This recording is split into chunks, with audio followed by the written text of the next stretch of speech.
اسرائیل کی تاریخی حقیقت کیا ہے؟ بنی اسرائیل سے متعلق تاریخی حقیقت یہ ہے کہ انہوں نے بہت سے نبیوں کو قتل کیا، جن میں ان کے اپنے قبیلہ کے حضرت زکریہ علیہ السلام اور حضرت یحییٰ علیہ السلام بھی شامل ہیں۔ حضرت ابراہیم علیہ السلام کے بڑے بیٹے حضرت اسماعیل علیہ السلام تھے اور چھوٹے بیٹے حضرت اسحاق علیہ السلام۔ خانہ کعبہ حضرت ابراہیم علیہ السلام اور حضرت اسماعیل علیہ السلام نے آج سے تقریباً 4000 سال قبل تعمیر کیا تھا۔ البتہ روایت سے پتہ چلتا ہے کہ اسی جگہ پر سب سے پہلے حضرت آدم علیہ السلام نے خانہ کعبہ تعمیر کیا تھا۔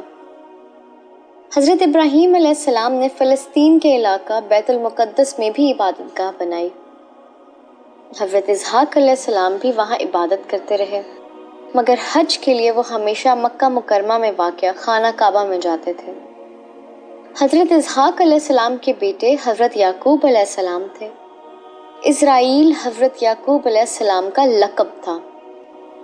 اسرائیل کے معنی ہے عبداللہ یا خدا کا بندہ۔ بنی اسرائیل ان کے قبیلے کو کہا جاتا ہے۔ حضرت یعقوب علیہ السلام کے بیٹے حضرت یوسف علیہ السلام تھے، جو مصر کے بادشاہ بنے۔ بنی اسرائیل میں پھر حضرت موسیٰ علیہ السلام مصر میں پیدا ہوئے۔ ان کے بعد حضرت داؤد علیہ السلام صحرائے سینائی کے علاقہ میں پیدا ہوئے، جو بعد میں فلسطین چلے گئے۔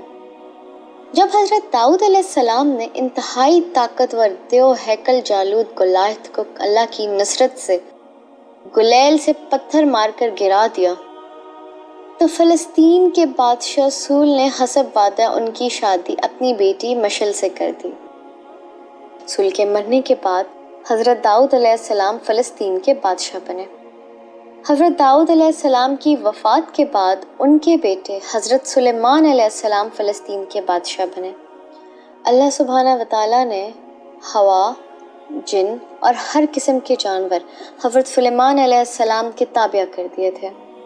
قبل مسیح 1961 سے قبل مسیح 1922 کے دوران حضرت سلیمان علیہ السلام نے جنوں کی مدد سے مسجد الاقصیٰ اسی جگہ تعمیر کروائی جہاں حضرت ابراہیم علیہ السلام نے عبادت گاہ تعمیر کرائی تھی۔ سن 586 قبل مسیح میں یہی ریاست 2 حصوں میں تقسیم ہو گئی۔ جنوبی علاقے پر بابل کے لوگوں نے قبضہ کر کے عبادت گاہ ممسار کر دی اور بنی اسرائیل کو وہاں سے نکال کر اپنا غلام بنا لیا۔ اس کے 100 سال بعد بنی اسرائیل واپس آنے شروع ہوئے اور انہوں نے اپنی عبادت گاہ تعمیر کی، مگر اس جگہ نہیں جہاں حضرت سلیمان علیہ السلام نے عبادت گاہ بنوائی تھی۔ 333 قبل مسیح میں سکندر اعظم نے اسے یونان کی سلطنت میں شامل کر کے بنی اسرائیل کو وہاں سے نکال دیا۔ 165 قبل مسیح میں بنی اسرائیل نے بغاوت کر کے ایک یہودی سلطنت کی بنیاد رکھی۔ 100 سال بعد یہودی ریاست پر سلطنت روم کا قبضہ ہو گیا۔ 70 عیسوی میں یہودیوں نے بغاوت کی، جسے شناشا ٹائٹس نے کچل دیا اور یہودیوں کی عبادت گاہ کو ممسار کرنے انہیں وہاں سے نکال دیا۔ روم کے بادشاہ ہیدریاں نے یہودیوں کو شروع میں بیت المقدس آنے کی اجازت دی، لیکن بغاوت کرنے پر بیت المقدس کے شہر کو مکمل طور پر تباہ کر کے یہودیوں کو غلاموں کے طور پر بیچ کر شہر بدر کر دیا اور ان کا واپس بیت المقدس آنا ممنوع قرار دیا۔ عیسوی سے 624 عیسوی تک فلسطین پر ایرانیوں کی حکومت رہی اور بتایا جاتا ہے کہ انہوں نے یہودیوں کو عبادت کرنے کی کھلی چھٹی دے دی تھی، مگر انہوں نے مسجد الاقصیٰ میں عبادت نہ کی اور عرب عیسائیوں پر بہت ظلم کیے۔ اس کے بعد حکومت آئی جس نے 636 عیسوی میں مذہبی پیشوا کے کہنے پر بغیر جنگ کے حضرت عمر رضی اللہ تعالیٰ عنہ کو محافظ اور امن کا پیغمبر قرار دے کر بیت المقدس ان کے حوالے کر دیا۔ حضرت عمر رضی اللہ تعالیٰ عنہ نے مسجد الاقصیٰ کی تعمیر 639 عیسوی میں اس جگہ پر شروع کروائی جہاں پر حضرت سلیمان علیہ السلام نے تعمیر کروائی تھی۔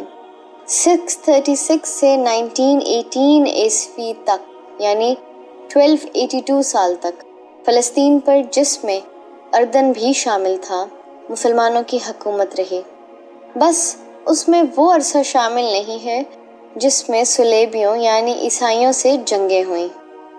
اس وقت تک یہودیوں کو فلسطین سے باہر ہوئے 1800 سال ہو چکے تھے۔